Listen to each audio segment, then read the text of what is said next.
미국엔 나스닥, 우리나라엔 코스닥이 있다면 뉴스쇼에는 뉴스닥이 있습니다. 뉴스쇼 증권시장 뉴스닥 두 분의 패널부터 소개하죠. 더불어민주당 박용진 의원 어서 오십시오. 안녕하세요. 서울 강북을 지역구 국회의원 박용진입니다.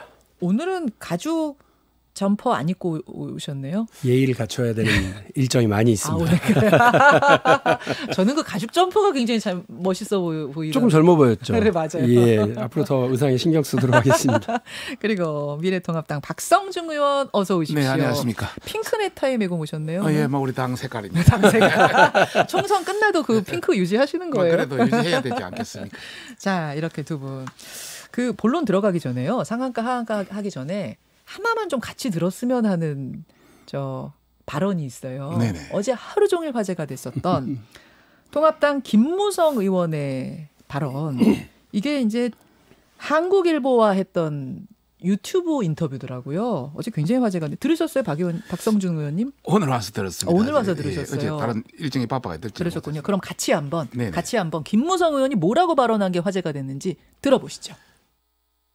극우 유튜버들 걔들 말이 다 오는 것처럼 하고 걔들 기고만장해가지고 우파 가능성이 있는 사람들 다 죽여버렸잖아. 걔들이. 그렇죠. 결국 걔들 다 돈 벌어먹는 놈들이요. 자기들 조회수 올려가 돈 벌어먹기 위해서 자극적인 말을 쏟아내고 해가지고 자극적인 말이 나와야 올라가니까 유튜버들 그 전부 썩은 놈들이에요. 이 그대로 저 보도에 내도 돼. 세요. 사이다다. 이게 지금 시원하네. 통합당의 김무성 의원이 한 발언입니다, 여러분. 통합당 의원이 그거 유튜버들 방송 용어는 아닌 것 같아. 썩을 놈들. 이거 그냥 쓰셔도 돼요. 이 얘기는 그냥 한국일보 써도 된다는 얘기인 거잖아요. 역시 김무성. 야, 일단 통합당의 박성중 의원님 어떻게 들으셨어요? 김무성 의원하고 제가 잘 아는 사이입니다. 그러죠. 그 세도 너무 세다. 너무 세다. 특히 제가 그 미래통합당의 미디어 특위위원장입니다. 그러세요? 그래서 누구보다도 이쪽에 대해서 잘 알고 있습니다. 유튜브의 성향에 대해서. 지난 선거 때, 선거 전에 한번 분석을 해보니까 구독자가 10만 이상에서 보수 성향을 띤 유튜브를 한번 저희들이 보니까 대략적으로 한 50개 정도 되더라고요. 이 50개도 전부 예를 들어 극보수, 태극기 뭐 이런 쪽만 뛰는 것이 아니고요. 그렇게 뛰는 것은 한 10개 정도. 이른바 극우라고 하는. 극우라고 하는 것이 한 10개 정도.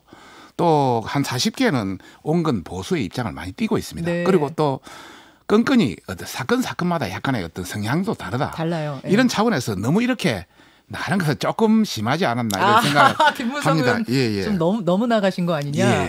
또 다른 한 측면에서 본다면은 이런 보수 유튜브 관련해서 지금 공영방송이라든지 종편 이런 쪽이 너무 한쪽으로 기울어진 우리 쪽 어떤 보수 입장에서는 기울어진 운동장으로 보기 때문에 그래도 보수의 어떤 철학이라든지 이런 걸 많이 대변할 수 있는 그런 어떤 수단이 유튜브다. 그렇게 많이 생각하고 있거든. 또 실제 그런 행동을 많이 하고 있고요. 그래서 어떤 온건의 차는 있겠지만 강원의 차는 있겠지만은 전반적으로 굉장히 그 좋은 일을 많이 하고 있다 이런 말씀을 드리고 전체를 싸잡아서 썩을 X 이렇게까지 하시진 않았으면 좋겠다. 아니다. 그중에 뭐 일부는 그럴 수 있는 사람은 물론 이 유튜버들이 구독자를 먹고 그걸 먹고 사는 하나의 어떤 그런 개념 아닙니까? 그렇죠. 광고가 후원이 붙어야 되고 또 많이 구독자가 봐야 광고가 붙고 후원도 붙고 하기 때문에 그런 차원에서 약간의 그런 근데 지금 김무성 의원도 다 싸잡아서 얘기하신 게 아니라 극우 유튜버라고 딱 칭해서 말씀하신 거예요. 박용진 의원님. 그냥 어투를 들어보시면 알잖아요. 속이 답답해서 정말 어떻게 이렇게 할 수가 있냐라고 하는 속에서 전 시원한 말씀하신 것 같다는 생각이 들고요. 그 보수든 진보든 사실은 그 안에서 이 균형을 잡기 위한 노력들을 계속 해줘야 되거든요. 그리고 전체적으로도 보수가 한쪽으로 너무 망가지거나 진보가 한쪽으로 너무 망가지거나 이러면 우리 사회 전체의 균형도 맞지 않고요. 물론이죠. 견제의 힘도 떨어지게 돼 있습니다. 그래서 제1야당이 좀 정신 차려서 잘 가는 게 중요하다는 건 모두가 다 공감하는 얘기인데 여전히 뭐 부정선거에 대한 이런 문제 제기를 하고 있고 그리고 이거에 이제 당이 막 슬슬 동조하기 시작하더라고요.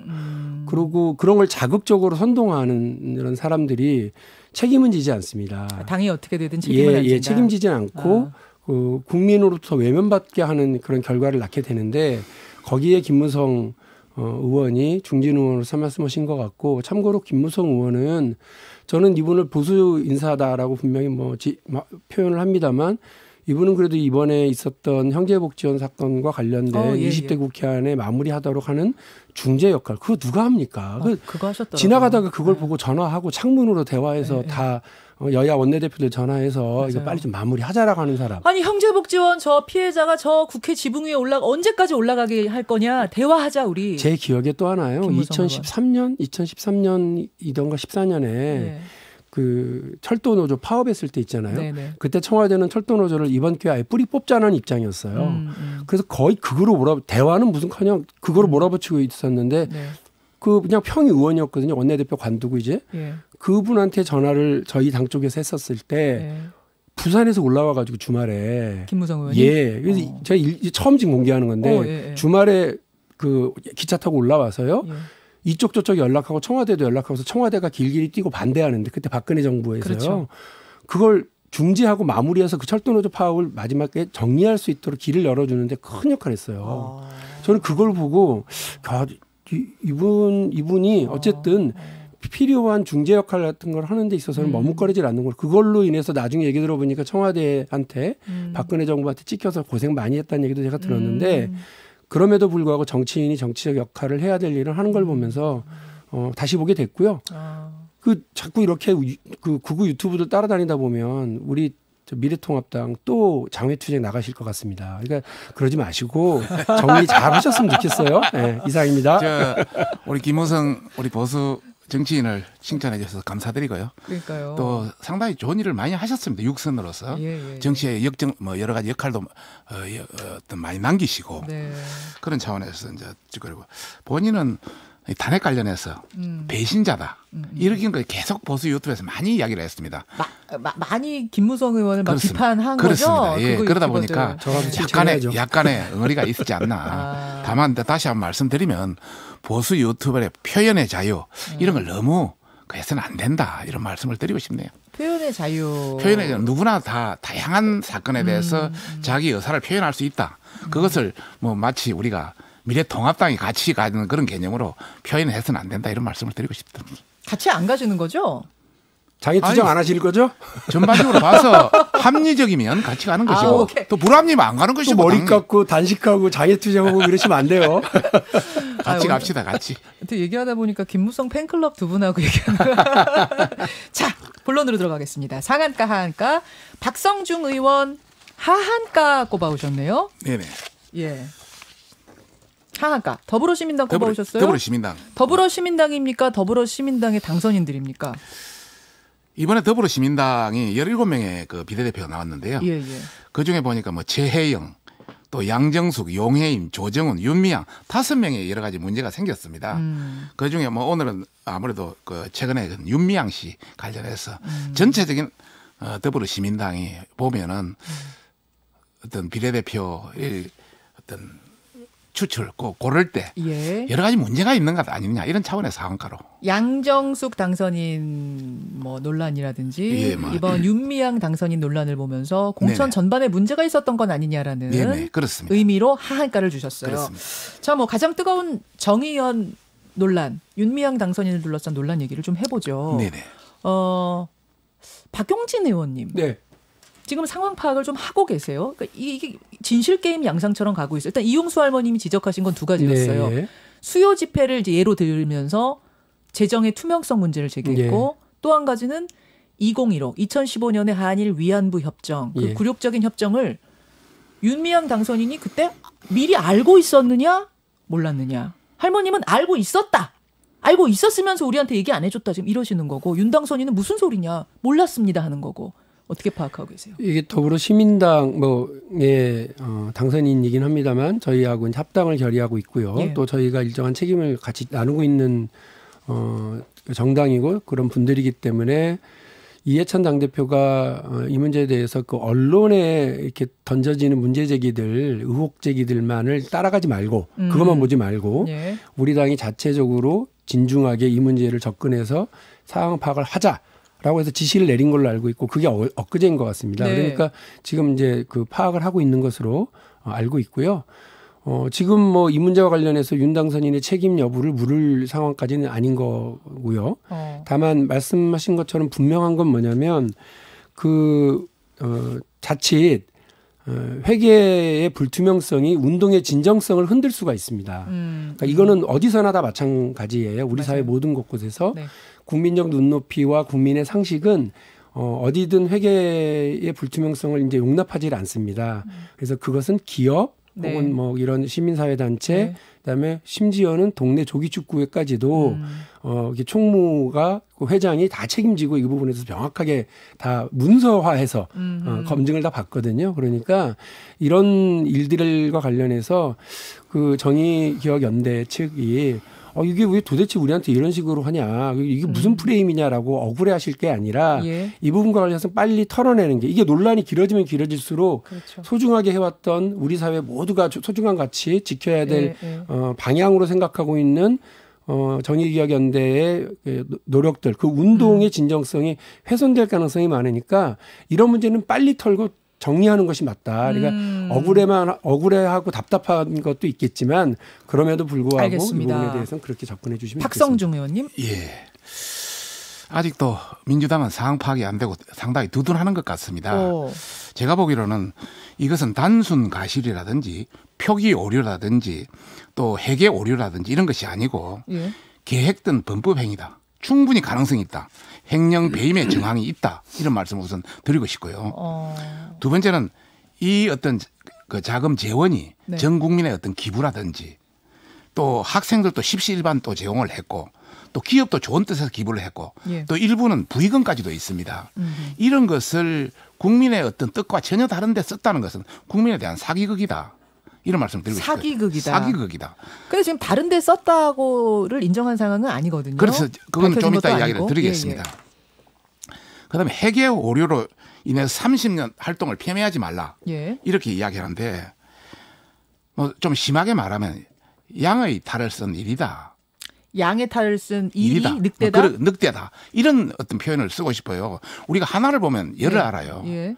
이 돈 회계 관계는 굉장히 중요한 어떤 도덕성의 어떤 관점입니다. 그것이 엉망으로 되어 있다면 나머지 사항도 하나를 보면 열을 알 수 있다. 이런 차원에서 말씀드리고 싶고요. 제가 그 사회복지 공동모금회 사무총장 출신입니다. 네네. 사랑의 열매. 그래서 이런 어떤 지원단체, 각종 공익법인 또 시민단체 이런 많은 구호단체도 많이 봤습니다. 네. 상당히 여러 가지 여지가 있다. 이런 차원에서 이번 기회에 이거는 상세히 한번 그렇게 자신이 있다면 완전히 회계관계 다 공개하고 아니면은 뭐 검찰이나 경찰의 조사나 수사를 통해서 내가 맹맹 깨끗하다면 밝혀볼 필요가 있다. 이런 말씀을 드리고 싶습니다. 아니 이제 저렇게 얘기하시니까 정의연대 쪽이라든지 혹은 정의연대 쪽을 응원하고 기대하고 있는 국민들이 친일 뭐 프레임 혹은 여야 뭐 혹은 진보 보수의 프레임으로 이거를 방어하려고 하시는 거예요. 아니 계획된 범죄 행위다 이렇게 얘기하시면 어떡해요? 국민 사극이다 이라고 얘기하시고 양의 탈이 쓴 늑대다 이렇게 일이다 이렇게 얘기하시면 그 완전히 규정하고 수사를 다 끝내고 오셨네요. 그렇게 바쁘신데 언제 또 그런 걸 다 수사하셨는지 모르겠는데 이렇게 얘기하시면 안 되는 거예요. 그러니까 국세청도 오류다. 그런데 이것이 의도되고 계획적인 것은 아닌 것 같다라고 해서 수정을 요구한 거잖아요. 네, 고발을 한 게 아니라. 그러니까 국세청이 무슨 정의기획위원회 잘 보여야 되는 그런 기관이 아니지 않습니까? 그런데 지금 의원님께서는 여기에 대해서 계획된 범죄다라고까지 얘기하시면 안 되는 거예요. 그러니까 이 부분과 관련해서 필요하시면 니네 다 열어봐라 그러지 마시고요. 뭔가 증거 잡으신 거 있으면 그냥 검찰에 바로 고발하세요. 그래서 그렇게 하시는 게 책임 있는 정당과 정치인의 역할이지 이거를 뭐 정확한 근거나 이런 거 없이 그냥 막 이렇게 얘기하시는 게 무슨 도움이 되겠습니까? 사태 해결에 도움이 안 된다. 제가 정황이 있다고 회계 투명성과 관련해서는 공감한다고 말씀을 이미 드렸기 때문에 투명해야 된다는 전제는 두 분 다 마찬가지예요. 마찬가지입니다. 뭐 이야기를 하시니까 좀 더 이야기를 하겠습니다. 분명히 저는 있다고 아니고 정황이 있다 이런 말씀을 드렸습니다. 근데 정황이 있는 상황 정도라면은 이게 충분히 범법이다라고 단정하시면 안 될 것 같고 양의 틀을 쓴 일이라고 단정은 하시면 안 될 것 같은데. 단정을 하는 게 아니라 그런 정황이 충분히 있다. 여지가 그래 있다. 보인다. 보인다 이런 말씀을 드리고 정황에 대한 얘기 정황에 대한 이야기를 좀 구체적으로 하겠습니다. 네. 우선 기부금 사용처에 대한 여러 가지 부실입니다. 2018년 2년 전에 기부금 10% 수준인 3,300만 원 술집에서 사용했지 않습니까? 예. 그 술집에서는 430만 원만 술집 측에서 결제하고 나머지 520만 원 돌려줬다. 예. 그게 대한 것도 나타나지를 않거든요. 그리고 어제 해명한 것을 보면 142여 곳에 결제를 대표 이름으로 여기를 했다. 예, 그러니까 뉴스쇼에서 이 자리에서 네네. 해명을 하셨기 때문에 제가 정확히 알고 있어서 좀 말씀을 드리자면 1년 동안 네네. 성금 모금 운동과 관련해서 지출한 돈이 3,300여만 원이고 네네. 한 140여 곳에 지출을 했다. 택배 회사에도 줬고 뭐 어떤 행사가 열린 이 술집 같은 장소에도 줬고 140여 곳 되는데 그중에 제일 지출이 많았던 그 맥주집을 쓴 거다. 이렇게 얘기하셨죠. 그 내용 내가 다 봤습니다. 그러셨어요. 봤는데 네. 전반적으로 이렇게 한쪽으로 몰아서 하는 경우는 세금 탈루 의혹의 가능성이 충분히 있다. 이런 말씀을 드리겠고 우리가 회계관계 정리를 하면서 한쪽에서 몰아서 하는 건 없습니다. 이런 말씀을 우선 드리고 싶고요. 몰아서 하는 게 아니라 거기가 제일 많이 지출한 이름으로. 곳이라 거기 하나를 썼다고 하던데요. 네네. 그런 문제고요. 두 번째는 작년에 2019년에 기부금 가운데 1,170만 원을 어느 상조 회사에 지출을 했다 이렇게 돼 있습니다.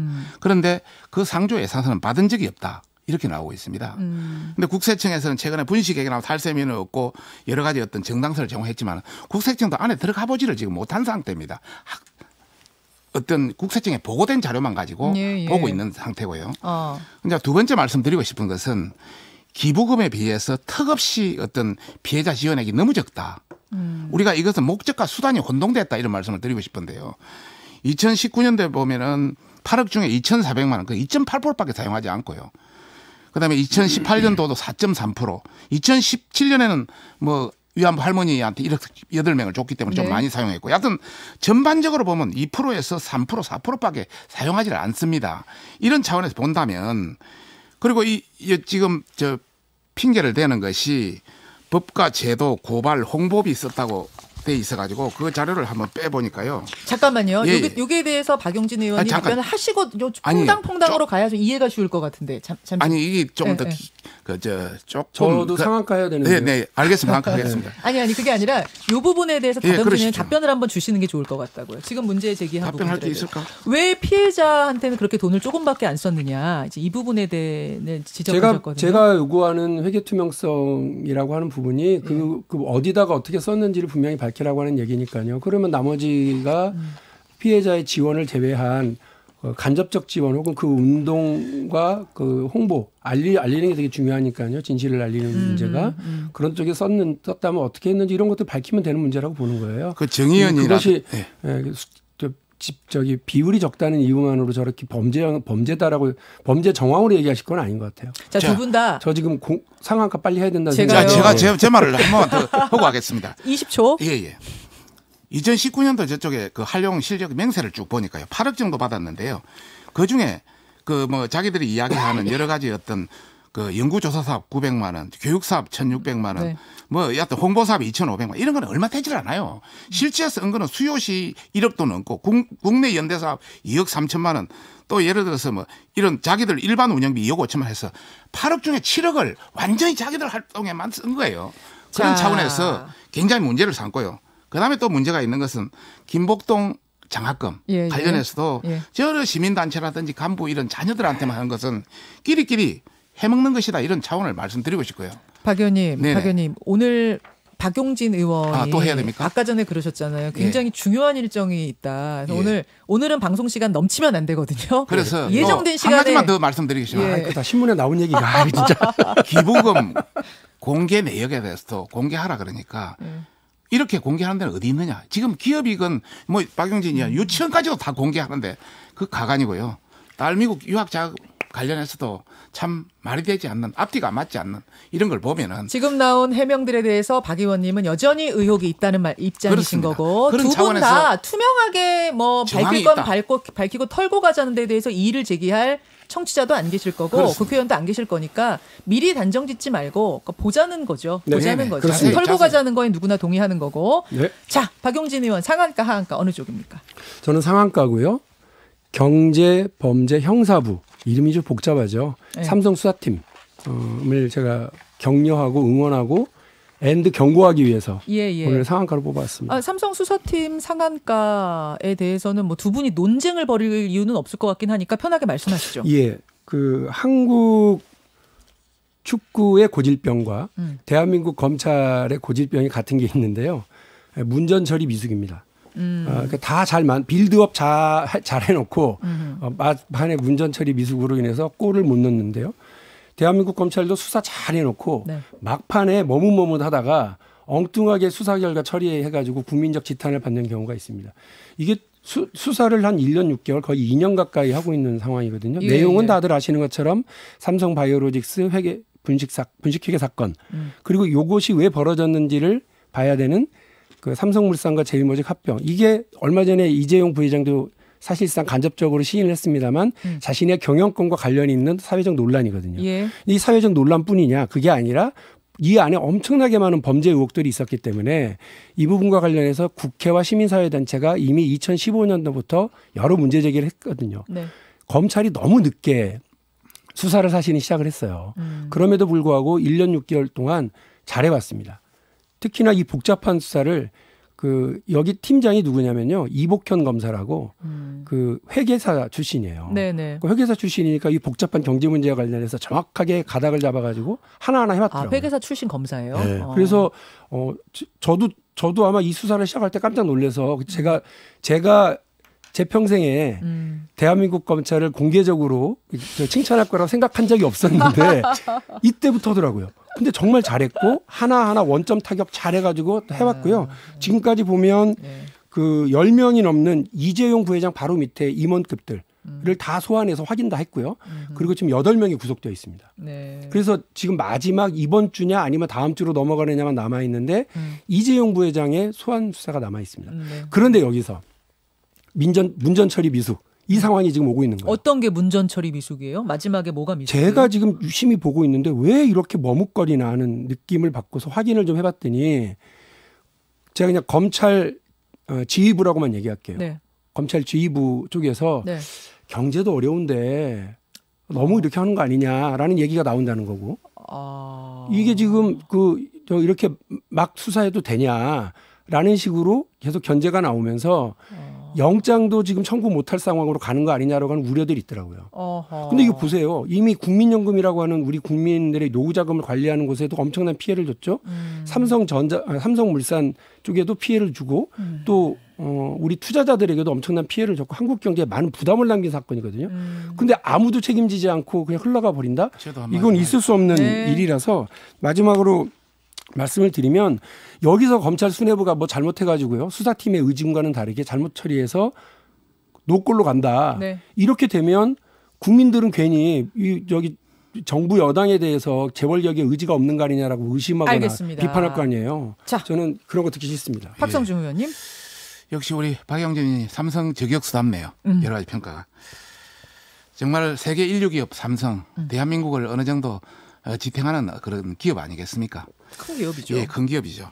이런 기업이 뭐 경영권 승계 과정에서 불법이라든지 탈법 또 여러 가지 노동조합 관련 이런 여러 가지 문제가 있다는 것은 좀 잘못됐다. 앞으로 고쳐야 된다. 이런 생각은 추호도 변함이 없습니다. 예. 다만 저희들이 이제 걱정하는 것은 현 정부의 기조가 재벌 해체라든지 재벌 길들이기 이런 차원에서 너무 한쪽으로 몰아가는 것도 바람직하지 않다.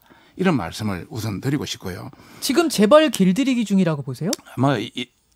꼭 그런 차원은 아니지만은 전반적으로 뭐 문제가 있다면 방금 이야기한 박용진 의원 이야기대로 처음부터 끝까지 그대로 공개하든지 또 그러지 않고 방금 이야기대로 뭔가 뭐 주물럭거리는 그런 어떤 모습을 보인다고 지금 이야기가 나오고 있으니까 검찰이 뭐 이렇게 행동할지 저렇게 행동할지도 여러 가지 어떤 평가를 하고 있으니까 검찰 지휘부에서 그런 얘기가 들린다는 말씀하신 거? 그런 이야기가 나오고 있으니까 그런 차원에서 말씀드리고 싶고요.